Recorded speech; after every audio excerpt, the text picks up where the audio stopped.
Senador, o senhor tocou num ponto, quando o senhor presidiu aquela comissão especial no Senado, o senhor disse o seguinte: em 2011, o Acre recebeu apenas R$100 mil para ações de defesa civil. Para 2012, o senhor alertou que a previsão orçamentária para o setor em todo o país é de apenas 32 milhões. E com os cortes de investimento já anunciados pelo governo federal, todas as emendas parlamentares que reforçavam a dotação orçamentária da defesa civil estão contingenciadas. O senhor propôs que ações de defesa civil, todo tipo de recurso, não houvesse contingenciamento. Exatamente. Como é que está essa matéria? Pois é, como no final do outro bloco nós estávamos pondo, a própria ONU, a Organização das Nações Unidas, fez um estudo. Se você não gasta na prevenção, cuidando com quem está na área de risco, você vai ter um problema depois do dano, do reparo do dano. Então, para cada R$1 que você gasta na prevenção de desastre natural, você economiza 7. E o Brasil faz exatamente o contrário. Na lei antiga, que a gente quer mudar agora, foi criado um fundo chamado FUNCAP, que é um fundo seguinte, está lá escrito na lei, para cada R$1 que o prefeito ou o governador do estado pôr, o governo federal põe 3. Então, põe R$1 com 3, ficam 4. Mas está escrito lá que é para recuperação. Os prefeitos não para prevenção. O prefeito e governador do Brasil inteiro, ninguém aderiu à lei, ao fundo. Vai dizer, pô, por que não põe 1 milhão? Porque a recuperação do desastre é um preço absurdo, é um custo absurdo. E até de vidas. Os danos materiais nessa cidade de Rio Branco aqui é impossível de calcular. Nas ruas. Todas essas obras que a gente fez nas encostas é a primeira grande cheia, que lavou tudo. Gente, toda essa margem de rio certamente vai ter barranco.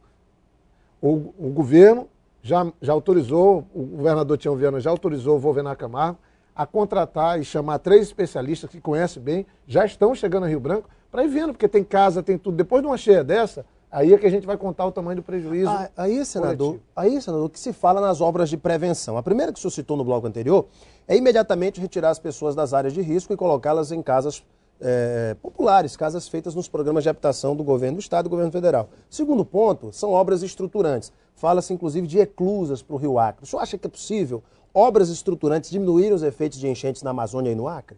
Não, no caso de eclusa para cheia, não resolveria. Seria para seca. Não, aí seca porque a gente tem um problema que é o extremo. Tem período que fica com pouca água no Rio Acre para abastecimento de água, né? Aí tem que ver qual é a melhor solução. E na cheia não tem jeito. A cheia é o contrário. Como a gente está vivendo uma cheia desse tamanho, que é uma concentração de água. A água é a mesma, gente, que chove todo ano. É que acontece em períodos que ela se concentra, em 2, 3 meses. E aí quando ocorre isso, aí a situação é muito, muito grave, como está sendo nesse momento aqui. Agora, durante muito tempo, essa cidade cresceu de maneira absolutamente desorganizada. Você pode ver que a ocupação era tudo em volta do rio, em áreas baixas.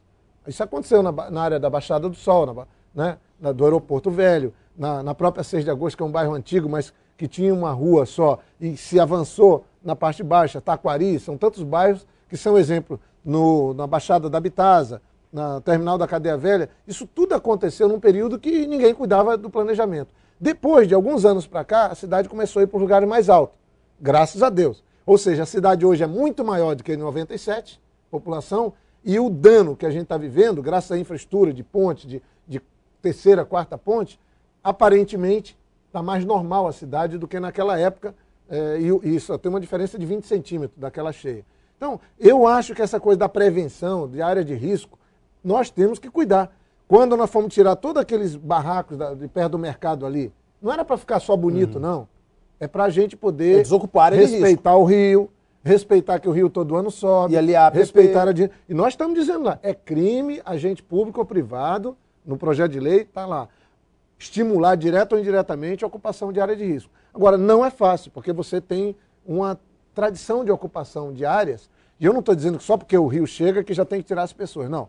Mas seria muito importante que depois dessa grande cheia, e isso eu sei que é uma preocupação do Tião, governador, do Angelim, que tem falado isso diariamente comigo, de um legado depois disso não ser igual das outras. Porque a cidade não mudou muito para aqueles que sofreram com a cheia de 88 e a cheia de 97. Tomara, queira Deus, que a gente ajude, depois dessa cheia, a livrar algumas áreas que estão com pessoas muito necessitadas, que aceitam ir para uma área mais alta, a gente pegar esses programas de casa, por exemplo, e tentar diminuir o número de pessoas que logo são atingidas com a cheia, inclusive menor do que essa. Imagina numa grande, de proporção monstruosa como essa, que atingiu Brasileia, Cis Brasil, Epitaciolândia, Chapuri, Porto Acre e Rio Branco.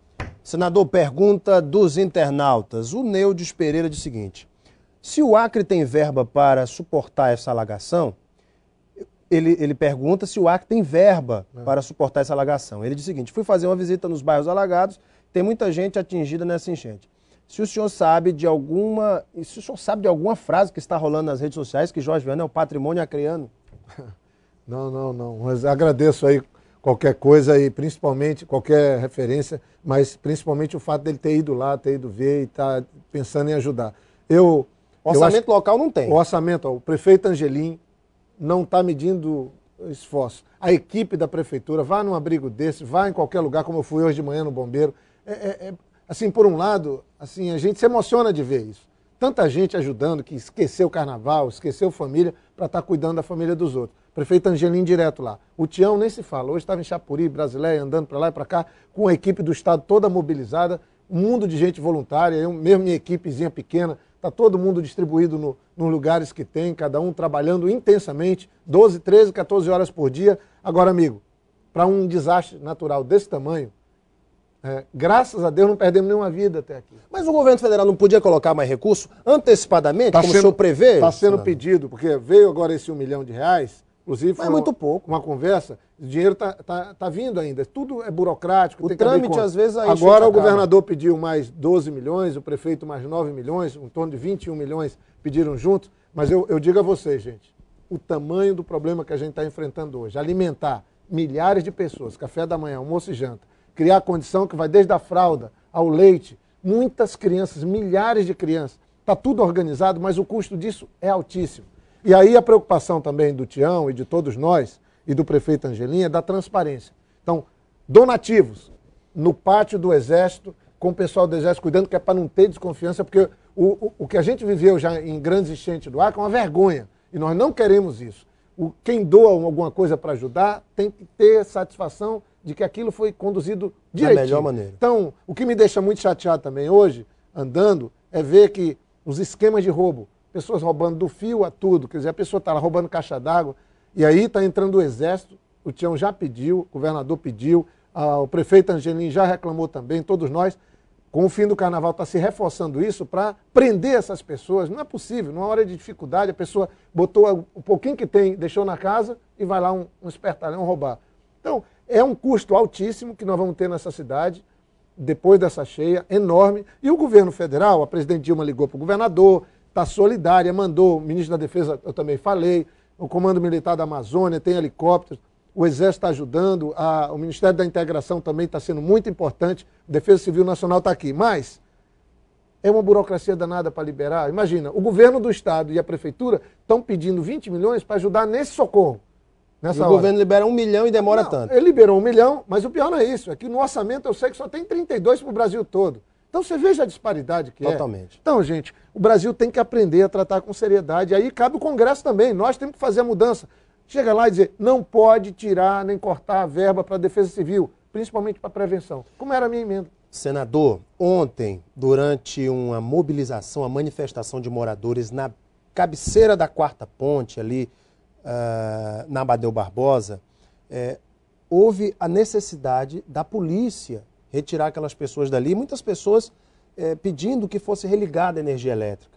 Houve uma mobilização nas redes sociais, gente falando que houve excesso de zelo pela polícia, que não é bem assim que tem que se tratar. O senhor acompanhou aquilo ali? Como é que o senhor viu aquela situação? Eu estou acompanhando desde o começo. Essa é uma das coisas mais graves. Acabei de falar, graças a Deus não tivemos nenhuma morte por conta da cheia. Graças a Deus. Isso é um milagre, gente. 60 mil pessoas atingidas por uma cheia, é um milagre que está acontecendo. Gente sofrendo, crianças de toda... E a gente não teve nenhum problema. E podemos ter? Podemos. E esse monte de fio? Com a água subindo, emendando.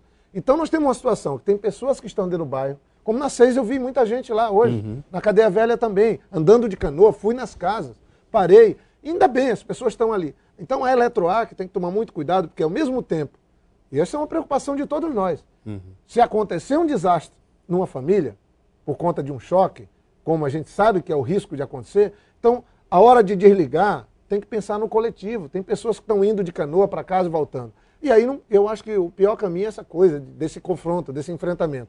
Tem que fazer uma coisa mais seletiva, como aliás acho que o governo está fazendo, e o pessoal tem que ser um pouco mais compreensivo, gente. pedir para ligar, normal, porque a família está ali. Mas tem que primeiro ter a garantia de que não vai causar um desastre que pode levar a vida de alguém embora. Senador João Marcos Luiz faz a seguinte pergunta. Senador, as pessoas que perdem seus bens, o que elas devem fazer? Há algum programa do governo para ressarcir as pessoas que perdem seus bens na inundação? Olha, tem uma coisa que a gente pega aqui. Tem gente na cidade e tem área rural. Só aqui em Porto Acre já foram levantadas 300 e poucas famílias numa situação crítica. O prefeito Angelim já mandou levantar no município de Rio Branco, Ribeirinho, mais de 500 que perderam tudo, em média de R$21 mil de prejuízo por família. Isso dá 12 milhões de prejuízo. Pessoas perderam galinha, a criação toda que tinha, a plantação toda. Existe verba para ressarcir essas pessoas? Aí ontem, na reunião de coordenação, o Tião pediu para mim, eu falei com o ministro da Reforma Agrária, o Afonso Florencio. Falei com ele ontem mesmo. Não existe verba, a verba é via Defesa Civil. Mas aí nós temos um problema para depois. O agricultor, que está financiado. Perdeu tudo. Perdeu tudo. E uma pessoa perder um móvel de uma casa é muito duro e difícil. O agricultor perdeu o ganha-pão dele, perdeu o emprego. Então vai ter que ter um trabalho intenso de apoio aos agricultores que produzem comida para nós. Depois dessa cheia, já está sendo cadastrado. O Tião mandou helicópteros hoje levar cestas básicas para esse pessoal da beira dos rios, desde Assis Brasil até Porto Acre. Agora, é um problema gravíssimo. E aí, sobre as pessoas da cidade. Lamentavelmente, não tem seguro agrícola no Brasil. Isso é uma coisa muito precária da agricultura, porque se tivesse, estava coberto. E também as pessoas urbanas, nós não temos...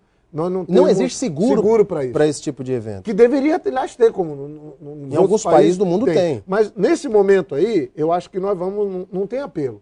Vai ter que ter um programa enorme. Sacar o FGTS? Não, eu acho que vai ter um programa de governo. Isso aí a população pode contar. Vai ter gente que vai ter que ter apoio para recuperar a sua casa. Vai ter gente que vai ter que recuperar toda a parte de encanamento, toda a parte de caixa d'água, parte elétrica. Nós vamos ter que fazer uma força. Tem gente que perdeu os móveis, colchão, tudo. Eu conversava com muita gente, falou, Jorge, eu tinha meu colchão, não deu tempo, era uma coisa ou outra, salvar as crianças ou salvar aquilo. Quando volta, já foi embora. Porque as pessoas sempre ficam lutando. Não vai subir, dá para ficar mais um pouco. Aí, uma noite já tem que sair. Já tem que sair. Quando sai, já é tarde, já perdeu muita coisa.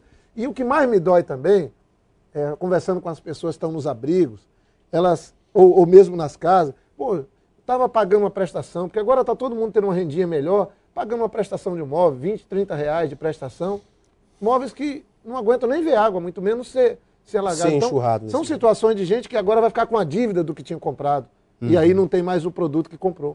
Senador, tem 3 internautas aqui, a Priscila Vidal, a Priscila Frota e a Marlisete Birica, que perguntam sobre o helicóptero. Senador, cadê o helicóptero? Ele está ajudando nessa hora o povo desabrigado? Não, o helicóptero daqui, segundo a informação do próprio bombeiro, o pessoal que está cuidando, ele obrigatoriamente ele tem manutenção. Né? Então ele está em manutenção, fazendo, porque é obrigado a fazer isso por segurança, mas tem 4 helicópteros atuando aqui. Do Exército, inclusive. Do Exército, tudo que a gente conseguiu, o governador pediu, eu também me envolvi, então está sendo bem atendido essa parte de avião. Chegou um Hércules hoje, chegou um 105, um Casa, tem Caravan também chegando para descer nos lugares, e aí está bem coberto de helicóptero. Porque aí não pode, tem um certo período, que é o número de horas, que não pode voar sem ter feito a revisão. Claro que já deve estar para voltar, e assim que chegar vai... Porque tem muito trabalho pela frente ainda. Senador, para a gente encerrar, que o nosso tempo está estourado, a Lúcia Gomes faz a seguinte pergunta. Senador, o povo do Acre não aguenta mais levar sustos todos os meses com a conta de energia elétrica. Pagamos uma das energias mais caras do Brasil e recebemos em troca o pior serviço que é prestado pela Eletrobras Acre. O que os nossos governantes e parlamentares podem fazer nesse sentido? Olha, eu concordo com ela que a situação é muito difícil para nós, porque a qualidade está muito ruim e o preço está muito alto. Né? Mas tem uma perspectiva absolutamente nova para nós, que é a entrada em funcionamento das hidrelétricas. É uma luta. Vai baixar a energia no Acre? Eu acho que tem todas as condições para baixar. Isso a gente tem que trabalhar bem. Por quê? Porque hoje a energia é muito cara, porque ela é gerada com óleo diesel. Tem um tal de uma conta chamada CCC. Tem lugares do Acre que 1 megawatt de energia elétrica, que não dá para muita coisa, custa R$ 1.500 para gerar. Ali na hidrelétrica do Madeira, o governo federal está comprando a R$ 76 o megawatt. Então aqui custa R$ 1.500 para produzir 1 megawatt-hora e lá vai ser produzido a R$ 76. A diferença é de 20 vezes. o preço. Tomara que pelo menos uma parte desse custo venha bater nas contas das pessoas. Agora, a qualidade do serviço é grave, tem que ter a segunda linha urgente e a rede nossa aqui precisa de investimentos. E aí temos todos nós cobrar investimentos para trocar essa rede de distribuição aqui, porque a cidade cresceu 2 vezes e a rede é antiga. Então tem chegadas de energia, mas internamente você tem sérios problemas. Mas a queda maior mesmo é muito em função de termos só uma linha e ter aumentado muito a carga, porque você ligou tudo, ligou uma série de municípios na mesma rede. Então a segunda linha de transmissão, que eu acredito que deve ficar pronta em 2012, começo de 2013 até Rio Branco, aí vai dar estabilidade. Aí a luta também tem que ser junta pelo preço, porque eu acho um absurdo.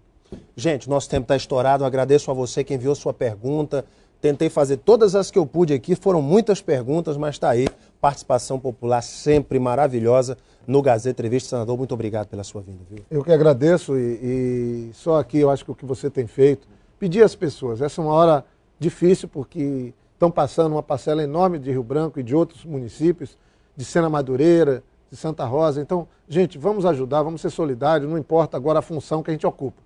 Tem sempre alguma coisa que, como cidadão, a gente pode fazer. Claro que a minha responsabilidade, do prefeito, do governador, de outros parlamentares, do Aníbal e outros, é muito maior. Mas se todo mundo ajudar, a gente passa por esse momento e aí depois tem muito trabalho para recuperar o que foi destruído por essa cheia, que é uma das maiores da história. Mas que Deus nos ajude a nos livrarmos dela o quanto antes.